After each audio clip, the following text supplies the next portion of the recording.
companheiros de Guarapuava e do Terceiro Planalto.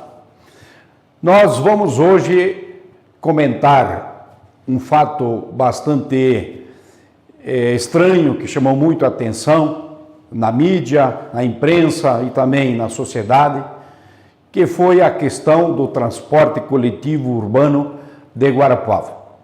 Nós entramos na sessão ordinária da última terça-feira com um requerimento solicitando ao chefe do Poder Executivo para que fornecesse os subsídios que são dados ao transporte coletivo, os itinerários, as linhas de ônibus que existem e também os contratos de concessão.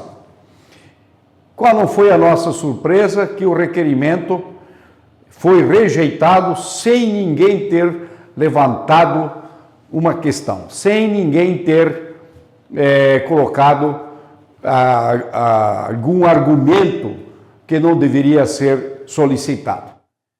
Nós queremos, na verdade, conhecer e dar a conhecer à sociedade como se comporta, como é que o transporte coletivo está funcionando ou tem que funcionar.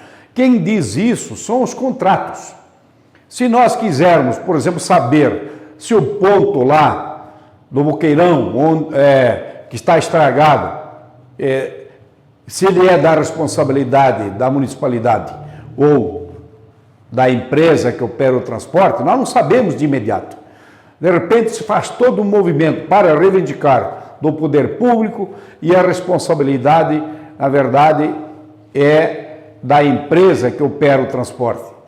Então é mais fácil nós sabermos e ir diretamente a quem é responsável. Mas é isso quem diz são os contratos. Mas os contratos vão definir todos os problemas existentes, desde quem deve fazer o ponto de ônibus, quem tem que fazer o asfalto, onde passa o ônibus, se é que isso existe no contrato ou não, se essas coisas existem ou não existem. Né? Vejo, companheiros, que se num bairro onde não há asfalto, se você colocar asfalto somente nas ruas que passa o ônibus, quantos problemas nós resolvemos no bairro? 70% eu acredito, mais ou menos. Porque a pessoa que mora a 50 metros, com facilidade, você desloca até o asfalto, que mora a 100 metros, 150 metros, então tudo se torna mais fácil. Mas nada disso é esclarecido. A questão do transporte coletivo urbano é algo que nós temos acompanhado em anos passados, vem sendo a caixa preta aqui de Guarapuava. Nós, com a nova Câmara Municipal, nós achávamos que poderíamos iniciar um processo de modificação das coisas. E qual não foi a nossa surpresa que, ao entrarmos com o requerimento, ele foi rejeitado. Alguns vereadores se posicionaram a favor, evidentemente, mas a maioria rejeitou. Isso, como eu disse, teve muita repercussão negativa aqui na sociedade e nós agora estamos tratando com advogados como é que nós podemos conseguir esses contratos. Esses são uma espécie de contratos, na verdade, são os contratos de concessão. Existem outros contratos, os chamados contratos dentro do programa de aparelhamento e de sustentação do transporte coletivo, que é o chamado PAT. Isto é, a empresa pode realmente, além dos contratos de simplesmente fazer o transporte coletivo, ele pode, através de um outro contrato, assumir a responsabilidade de todos os problemas que existem na linha. Mas se ele faz isso, constrói um ponto, constrói um terminal, é evidente que ele não vai fazer isso de graça. Ele tem direito à indenização, ao ressarcimento das despesas. E o contrato, a própria lei que rege isso, é a 1203, diz que se pode dar a essa empresa anistias, se pode dar isenções, enfim, benefícios, tem que dar uma contrapartida para tanto.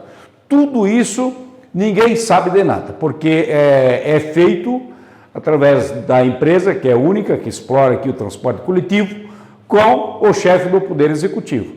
Nós queremos que isso venha a público, inclusive todas as questões de contrato, de tarifa, venha para um nível maior, em termos de decisão.